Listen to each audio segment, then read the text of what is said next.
नमस्कार दोस्तों, मैं राजेश दादरवाड़ नरेंद्र एकेडमी हुड्डा के यूट्यूब चैनल पर आपका स्वागत करता हूं। पिछले वीडियो में हमने देखा कि यूएनओ की प्रमुख एजेंसियां, उनके प्रमुख एजेंसियों के संबंध में हमने चर्चा की। इससे आगे बढ़ते हम यूएनओ जो अंतर्राष्ट्रीय संगठन है, इसी तर्ज पर विश्व के प्रमुख क्षेत्रीय संगठन भी बने हुए हैं।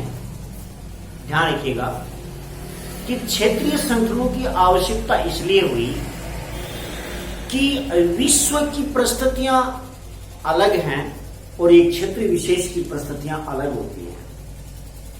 एक क्षेत्रीय राष्ट्रों का आपस में सहयोग करके अपना अपना विकास करना अपने क्षेत्र की परिस्थितियों पर निर्भर करता है। विश्व स्तर का जुड़ाव है वो अलग चीज है। ऐसे में आज हम चर्चा करेंगे विश्व के विभिन्न क्षेत्रीय संगठनों की चर्चा करेंगे। और क्षेत्रीय संगठनों में सबसे पहले हम चर्चा करते हैं ईयू।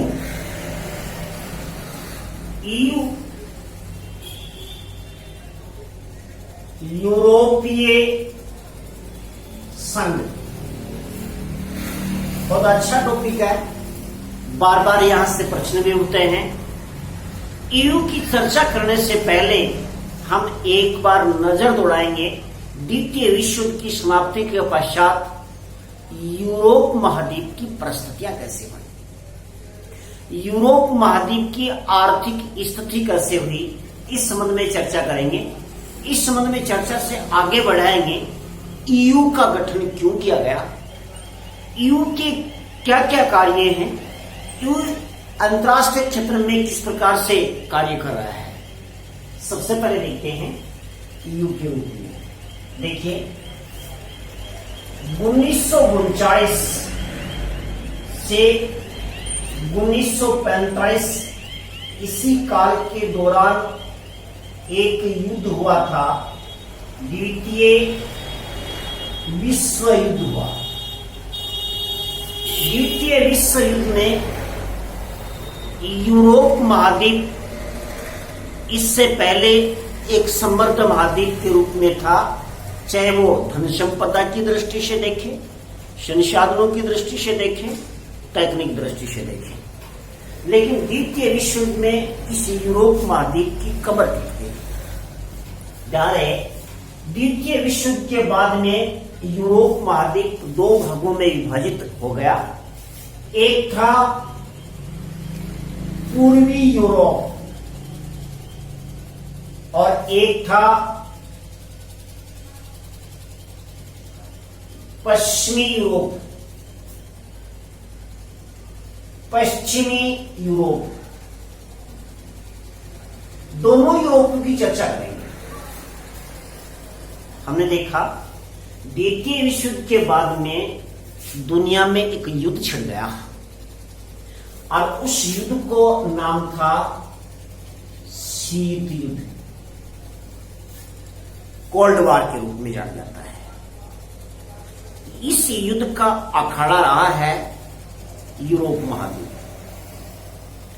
युद्ध क्यों हुआ, परिस्थिति देखेंगे कि शीत युद्ध का प्रारंभ कैसे हुआ और कैसे युद्ध लड़ा गया और किस प्रकार से युद्ध का दुष्प्रभाव यूरोप महाद्वीप पर पड़ा। सबसे पहले देखें, ये पूर्वी यूरोप है। इस पूर्वी यूरोप में जो राष्ट्र थे, उन राष्ट्रों पर एक लीडर राष्ट्र था, या सबसे अधिक प्रभावशाली जो राष्ट्र था, यूएसएसआर, कहते हैं सोवियत संघ था। इधर इसका लीडर के रूप में देखें यूएसए, जिसको हम आम भाषा में अमेरिका कहते हैं। हालांकि अमेरिका तो एक महाद्वीप है, यूएसएसआर है संयुक्त राज्य अमेरिका। ये इन राष्ट्रों का, पश्चिमी यूरोप के राष्ट्रों का लीडर था हालांकि ये अमेरिका महाद्वीप में और ये यूरोप के राष्ट्र थे। ध्यान रखिएगा, इस पूर्वी यूरोप के राष्ट्रों ने एक शासन व्यवस्था अपनाई। इस शासन व्यवस्था का नाम था साम्यवाद। और इन राष्ट्रों ने एक व्यवस्था अपनाई, उसका नाम था पूंजीवाद। इन दोनों गुटों के बीच में एक इन राष्ट्रों का गुट था और एक इन राष्ट्रों का गुट था। इन दोनों गुटों में लड़ाई का मूल रीजन देखिएगा। अमेरिका चाहता था मैं दुनिया की महाशक्ति बनूं, इधर सोवियत संघ चाहता था मैं दुनिया की महाशक्ति बनूं। दुनिया की महाशक्ति बनने का अर्थ है दुनिया के अधिकतर राष्ट्र उसका अनुसरण करें या उनकी आज्ञाओं की पालना करें। इस होड़ की वजह से दोनों में विश्व युद्ध यानी कि शीत युद्ध प्रारंभ हो गया।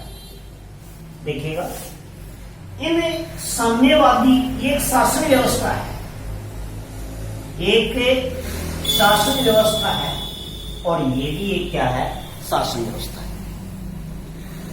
इन राष्ट्रों में साम्यवादी व्यवस्था अपने शासन व्यवस्था के रूप में अपनाया और इन राष्ट्रों ने पूंजीवादी व्यवस्था को अपने शासन व्यवस्था के रूप में अपनाया। दोनों ही गुट ये सिद्ध करना चाह रहे थे, ये चाह रहे थे कि साम्यवादी शासन व्यवस्था दुनिया की श्रेष्ठ है और ये पश्चिमी यूरोप के राष्ट्र चाहते थे नहीं, पूंजीवादी व्यवस्था सबसे श्रेष्ठ है। इन दोनों के मध्य में यह होड़ होने लग गई। इस होड़ के कारण ये जो क्षेत्र था दोनों की सीमाओं के रूप में मानिएगा, इधर साम्यवाद और इधर है पूंजीवाद। दोनों ने अपनी अपनी व्यवस्था का विस्तार करना प्रारंभ किया। विस्तार का अर्थ होता है अपनी व्यवस्था के लिए अन्य देशों को भी जोड़ना, लोभ लालच देकर के, उसकी सुरक्षा की गारंटी देकर के इन गुटों में राष्ट्रों के बढ़ोतरी करने की एक होड़ लग गई। साम्यवाद और पूंजीवाद दोनों ही राष्ट्र जो सोवियत संघ और अमेरिका है वो अपनी शक्तियां बढ़ाने लग गए, एक दूसरे राष्ट्रों को अपने अधीन खींचने के लिए प्रयास करने लग गए। अब दोनों के मन में यहां एक खोट पैदा हो गया कि कहीं अमेरिका किसी साम्यवादी राष्ट्र को पूंजीवाद में शामिल ना कर ले, और अमेरिका को डर था कि कोई सोवियत संघ साम्यवाद कोई पूंजीवादी राष्ट्र को ये रूस अपने विस्तार ना करे। इन जदोजहद के बीच में दोनों में हथियारों की होड़ लग गई। हथियार दोस्तों, हथियार इकट्ठे तब कहते हैं जब किसी युद्ध की संभावना हो, जब विश्व में अपना जो सैनिक वर्चस्व है वो स्थापित करने के लिए हथियार करते हैं। हथियार दो तरीके के लिए काम आते हैं, एक तो किसी को डराने के लिए और किसी को हत्या करने के लिए, किसी को परास्त करने के लिए काम में आते हैं। दोस्तों, हम देखते हैं हथियार हमेशा परास्त करने के लिए नहीं, डराने के लिए भी होते हैं। मेरे पास ये है ऐसा कहकर के मैं दूसरे को डरा सकता हूं, दूसरे को झुका सकता हूं। ऐसे में सोवियत संघ ने परमाणु बमों का आविष्कार किया, संयुक्त राज्य अमेरिका ने भी क्या कर लिया, आविष्कार कर लिया। सोवियत संघ ने हाइड्रोजन बम का आविष्कार किया, अमेरिका ने भी हाइड्रोजन बम का आविष्कार कर लिया। इन दोनों का कहने का मतलब है कि दोनों अपनी अपनी सैनिक शक्ति बढ़ाना प्रारंभ कर दिया। अब यहां पर क्या किया कि यहां से एक इन पूंजीवादी राष्ट्रों के लिए अमेरिका के नेतृत्व में एक गुट बना दिया गया जिसका नाम था नाटो। नाटो नाम का एक गुट बना दिया गया। ये गुट था सैन्य संगठन। सैन्य संगठन ये गुट बनाया गया 1948। इस गुट का उद्देश्य था कि इन पूंजीवादी राष्ट्रों की साम्यवादी राष्ट्रों से रक्षा करना था। कि कहीं इन छोटे राष्ट्रों को यह सोवियत संघ अपने विस्तार के रूप में यानी कि अपनी सीमाओं का विस्तार ना कर दे, क्योंकि दोनों शक्तियों के मन में एक दूसरे को नीचा दिखाना था और महाशक्ति का सपना था। इसी सपने को पूरा करने के लिए कार्य कर रहे थे। अब क्या हुआ, इन राष्ट्रों की दुर्बल स्थिति थी। ध्यान रखिएगा, यदि किसी व्यक्ति हो चाहे राष्ट्र हो, दुर्बल स्थिति में जिसकी आर्थिक मदद करता है ना, वह उसी के ही आदेशों की पालना करता है। अब इन राष्ट्रों के लिए अमेरिका ने एक आर्थिक मदद की पूंजीवादी राष्ट्रों के लिए। उस पूंजीवादी राष्ट्रों की मदद का नाम था मार्शल योजना। ध्यान रखिएगा, बार बार प्रश्न पूछा जा चुका है कि मार्शल योजना 1948 में बनाई गई। इसका उद्देश्य था, अमेरिका का एक मार्शल नाम का एक विदेश मंत्री था और इसी विदेश मंत्री के नाम पर इन्हीं राष्ट्रों की आर्थिक मदद के लिए, क्योंकि जब द्वितीय विश्व युद्ध समाप्त हुआ था तो ये यूरोप के राष्ट्र थे, वो आर्थिक दृष्टि से पिछड़ चुके थे। अपनी पुनर्स्थापना करने के लिए उनको आर्थिक मदद की अत्यंत आवश्यकता थी और इस मार्शल ने इस यूरोप महाद्वीप की यात्रा की और यात्रा के बाद में महसूस किया कि ये राष्ट्र अपने हाथ से निकल जाएंगे यदि इन राष्ट्रों की आर्थिक मदद नहीं की गई तो। अतः इस मार्शल के नाम से एक आर्थिक पैकेज अमेरिका ने निर्धारित किया और इस अमेरिका ने इन पश्चिमी यूरोप के राष्ट्रों की मदद की जो पूंजीवादी गुट में शामिल थे। ठीक है, अब इन राष्ट्रों की इस मदद के कारण ये राष्ट्र एकजुट हो गए और एकजुट राष्ट्रों ने एक संधि किया है, एक संधि की जिसका नाम था पेरिस संधि। ध्यान रखिएगा, अब तक मैं ईयू का एक बैकग्राउंड बता रहा हूं आपको कि ईयू का गठन क्यों हुआ। ईयू की गठन से पहले क्या था, हमने देखा कि द्वितीय विश्व युद्ध लड़ा गया था 1939 से 1945 में। इस द्वितीय विश्व युद्ध में सबसे अधिक प्रभावित देश थे यूरोप महाद्वीप के। यूरोप महाद्वीप के देशों की आर्थिक स्थिति कमजोर हो गई। इस समय यूरोप महाद्वीप की एक बड़ी शक्ति थी सोवियत संघ। इधर अमेरिका जो द्वितीय विश्व युद्ध के दौरान जापान के 2 शहरों पर परमाणु बम गिरा चुका था, कुछ राष्ट्र इस समूह में जुड़ गए, इसके सहयोगी बन गए।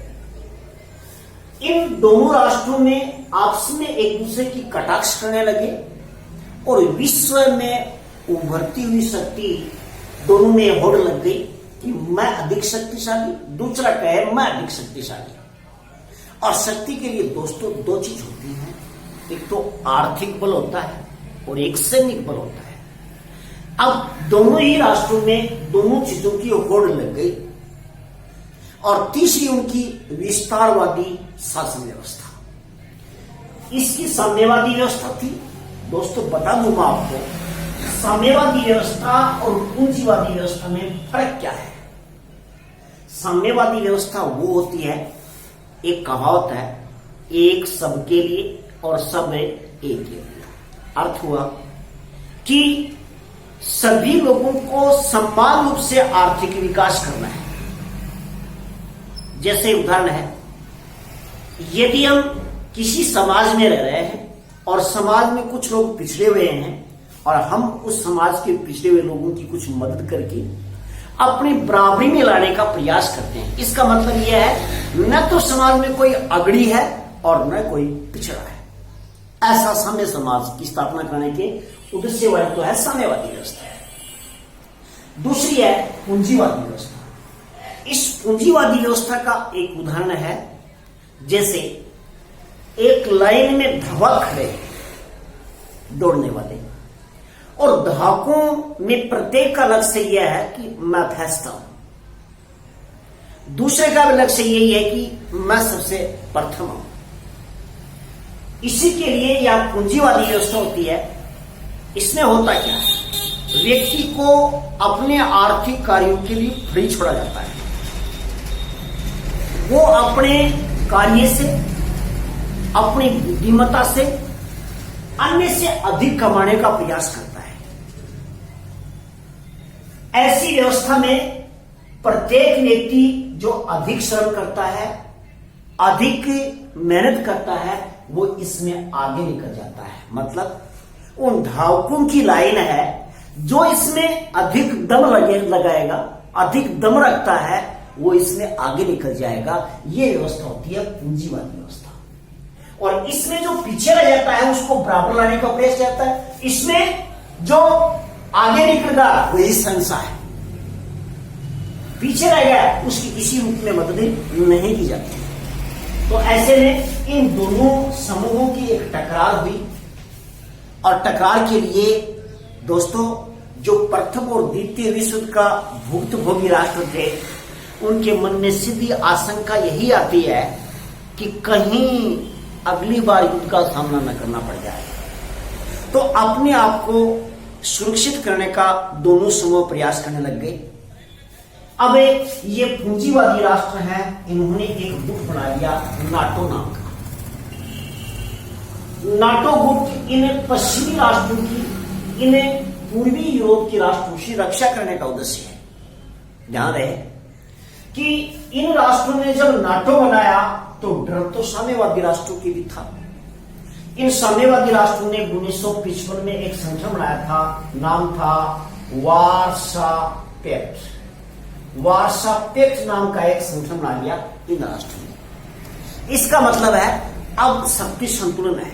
शक्ति संतुलन का अर्थ है ये राष्ट्र जब इन राष्ट्रों की रक्षा के लिए नाटो बनाते हैं तो इन लोगों ने भी 1955 में क्या बना लिया, वार्सा पैक्ट नामक सैन्य संगठन बना लिया जो इन राष्ट्रों से इनकी रक्षा करेगा।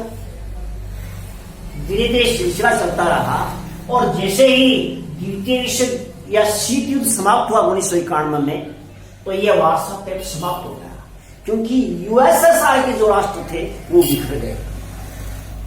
अमेरिका समर्थित जो नाटो है वो आज भी चल रहा है और इस नाटो से प्रेरित होकर के, ध्यान रखिएगा, नाटो से प्रेरित होकर के इन राष्ट्रों ने आपस में बाजार के लिए सहयोग, आपस में आर्थिक सहयोग और आपस में जो खनिज है उसके सहयोग के लिए एक संगठन बना लिया। उसका नाम था यूरोपीय संघ।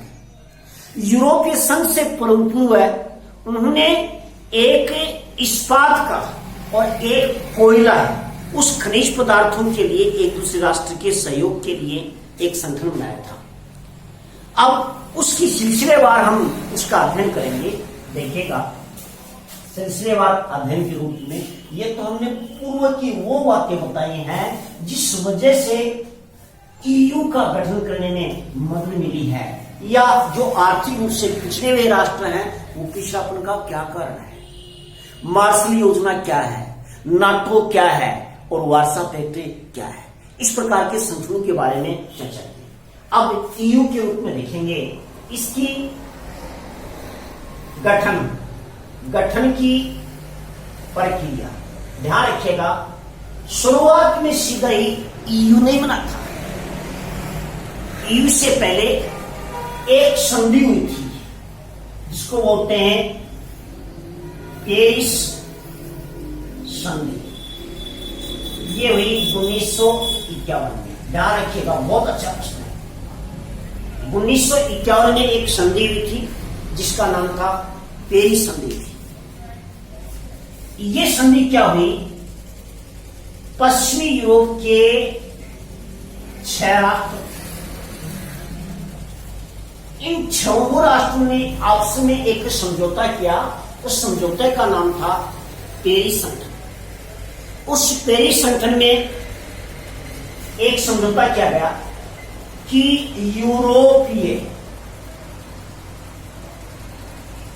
यूरोपीय इस्पात एवं कोयला संगठन, यूरोपीय कोयला एवं इस्पात समझौता। ध्यान रखिएगा, ये संगठन नहीं बना था, एक संगठन नहीं बना था, एक हुआ था समझौता हुआ था।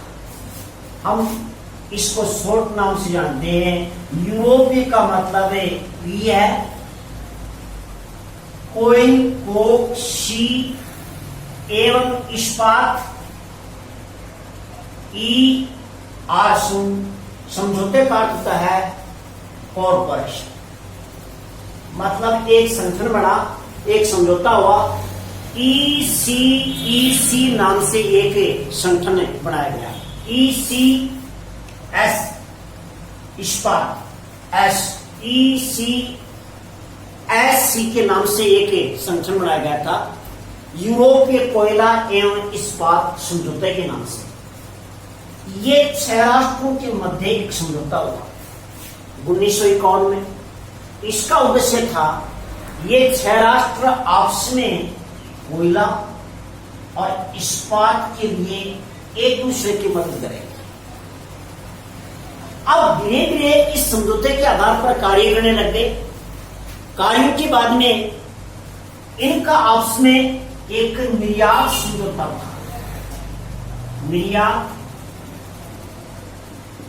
समझौता मतलब ये 6 राष्ट्र है, आपस में कोयला इस्पात की एक दूसरे की आपूर्ति करेंगे। इस उद्देश्य से ये संगठन बनाया गया था। अब देखिएगा, इस संगठन के बाद में एक और समझौता किया गया था, उसका नाम है रोम संधि। रोम संधि 1957 में। बहुत अच्छा प्रश्न है। यूरोपीय संघ बना था, उसकी प्रक्रिया पेरिस संधि से प्रारंभ की गई थी। पेरिस संधि 1951 में। इसका कोई संगठन का कोई उद्देश्य नहीं था, 6 देशों के बीच में एक समझौता हुआ था। समझौता का मतलब था कोयला और इस्पात में एक दूसरे की मदद करेंगे। इस उद्देश्य से आयात निर्यात समझौता हुआ। अब उन्होंने देखा, जब हम खनिज पदार्थों का ही आयात निर्यात करते हैं तो इसके लिए हम बाजार और आर्थिक सहयोग भी, आर्थिक रूप से मदद करें, वो भी अच्छी बात है। यदि यहाँ कोयले का करना है, यहाँ तो आयात निर्यात की वस्तु संबंधी समझौता हो जाए तो भी अच्छी बात है। दोस्तों देखिएगा कि जब रोम संधि हुई उनने, तो उसको कहा जाता है, एक संगठन बना था ईईसी, यूरोपीय आर्थिक समुदाय। देखिएगा ईईसी कहेंगे इसको, यूरोपीय आर्थिक समुदाय। यूरोपीय आर्थिक समुदाय, ध्यान रखिएगा, ये यूरोपीय आर्थिक समुदाय है। इसी का ही नाम 1993 में क्या रखा गया था, यूरोपीय संघ। ध्यान रखिएगा, बहुत अच्छी बात है कि यूरोपीय संघ किसका नाम परिवर्तित है, यह यूरोपीय आर्थिक समुदाय का। यूरोपीय आर्थिक समुदाय 1957 में बना और 1957 में रोम संधि के दौरान, रोम इटली की राजधानी है, पेरिस फ्रांस की राजधानी है। ये इटली और फ्रांस है, दोनों ही पश्चिमी यूरोप के राष्ट्र हैं। उन राष्ट्रों के बीच में एक समझौता किया गया और उस समझौते में स्थापना की गई यूरोपीय आर्थिक समुदाय। ये भी 6 के 6 राष्ट्र जो पेरिस संधि के अधीन थे, उसी प्रकार से रोम संधि भी 6 राष्ट्रों के मध्य हुई। इस 6 राष्ट्रों के मध्य होने वाली जो संधि थी, उसमें उद्देश्य था आर्थिक सहयोग। ध्यान रखिएगा, यह आर्थिक सहयोग का मतलब होता है, अब इस रोम संधि में ये जो 6 राष्ट्र हैं, वह सभी एक दूसरे की आर्थिक मदद करेंगे। ध्यान रखिएगा, ये समझौता तो कोयला और इस्पात के लिए था और ये समझौता आर्थिक रूप से एक दूसरे की मदद करने के लिए बनाया गया था। ये एक समुदाय के रूप में जाना गया था। देखिए, इस सिलसिले को आगे बढ़ाते हैं। एक संधि है बड़ी महत्वपूर्ण, इसको एक बार मिटाता हूं मैं। मैस्ट्रिच संधि, बहुत ध्यान से पढ़िएगा। मैस्ट्रिच संधि बड़ी इंपॉर्टेंट है। मैस्ट्रिच संधि क्या है भाई, देखिएगा।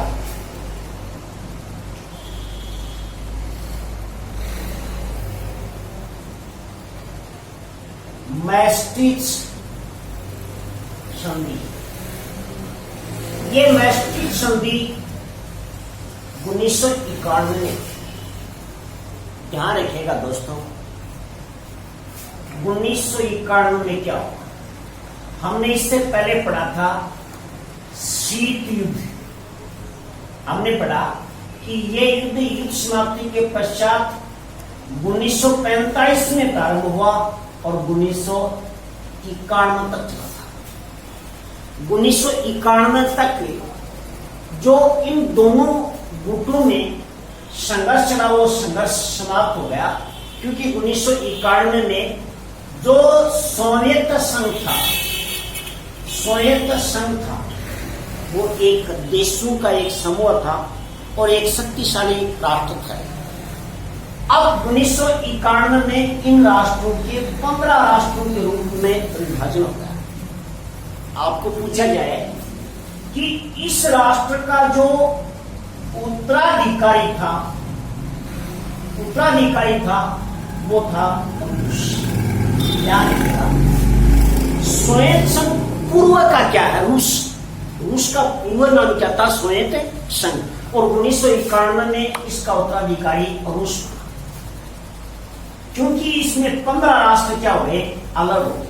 इस प्रकार से एक जो बड़ी शक्ति थी वो 15 टुकड़ों में विभाजित हो गई और अमेरिका जिसकी जैसी बड़ी शक्ति थी वो संगठित रह गई। तो 1991 के बाद में दुनिया में यूएसए का वर्चस्व कायम हो गया, अर्थात जो लड़ाई चल रही थी साम्यवाद वर्सेस पूंजीवाद, जो इन दोनों के मध्य लड़ाई चल रही थी, इस लड़ाई में यूएसए विजयी हो गया या पूंजीवाद की क्या हुई? विजय हुई। अब क्या है, ये 15 राष्ट्र जो अलग हुए हैं, इन राष्ट्रों में साम्यवादी व्यवस्था को इन्होंने त्याग दिया और इन्होंने कौन सी व्यवस्था? पूंजीवादी व्यवस्था अपनाई। तो ऐसे में